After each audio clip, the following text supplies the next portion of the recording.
This channel does not promote any violent, harmful, or illegal activities. All content provided by this channel is meant for an educational purpose only.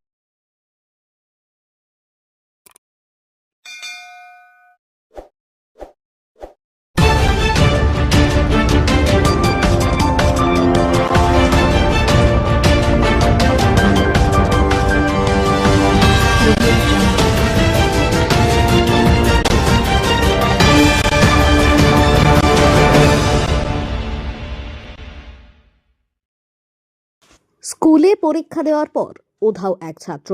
ঘটনাটি ঘটেছে বৈদ্যবাটির শতাব্দী প্রাচীন বিদ্যালয় বৈদ্যবাটি বনমালী মুখার্জি ইনস্টিটিউশনের। সূত্র মারফত জানা গিয়েছে, শিবমান্না নামে সপ্তম শ্রেণীর ওই ছাত্রের কাল শারীর শিক্ষা বিষয়ক লিখিত পরীক্ষা ছিল। পরীক্ষার সময়সীমা ছিল 30 মিনিট। বিদ্যালয়ের সিসিটিভি ফুটেজ থেকে দেখা গিয়েছে, গেরুয়া রঙের জ্যাকেট পরে সে পরীক্ষা দিতে এসেছিল এবং পরীক্ষার সময়সীমা শেষ হওয়ার অনেক আগেই সে পরীক্ষকের হাতে খাতা জমা দিয়ে স্কুল থেকে বেরিয়ে যায়। তারপর থেকেই বাড়ির লোক পড়ুয়া শিবমান্নার আর খোঁজ পাচ্ছেন না। শিবমান্নার মা জানান, কালকে সে সকাল 8:30টার সময় বাড়ি থেকে বেরিয়েছিল এবং 11:15টার সময় সে বাড়িতে ঢোকে। এই কারণে তার মা তাকে বকাবকিও করেন। তারপরেই সে স্নান করে পরীক্ষা দেওয়ার জন্য স্কুলে যায়। পরিবারের তরফ থেকে প্রশাসনের কাছে লিখিত অভিযোগ জমা করা হয়েছে এবং জিআরপিতে তারা অভিযোগ দায়ের করেছেন। ওই স্কুলের ভারপ্রাপ্ত প্রধান শিক্ষক অমরনাথ ঘোষাল জানান, সে অন্য ছাত্রদের থেকে খুবই চঞ্চল। তার এই বাড়ি না ফেরার বিষয়টি জেনে তিনিও খুব উদ্বিগ্ন। শিব মান্না আমাদের বিদ্যালয়ের ক্লাস 7 বিশেষ সেকশনের ছাত্র, রোল নাম্বার 17। তো আমি আজকে সকালে ওর মায়ের একটি ফোনে জানতে পারি যে গতকাল ও স্কুল থেকে এখনও পর্যন্ত বাড়ি ফেরেনি।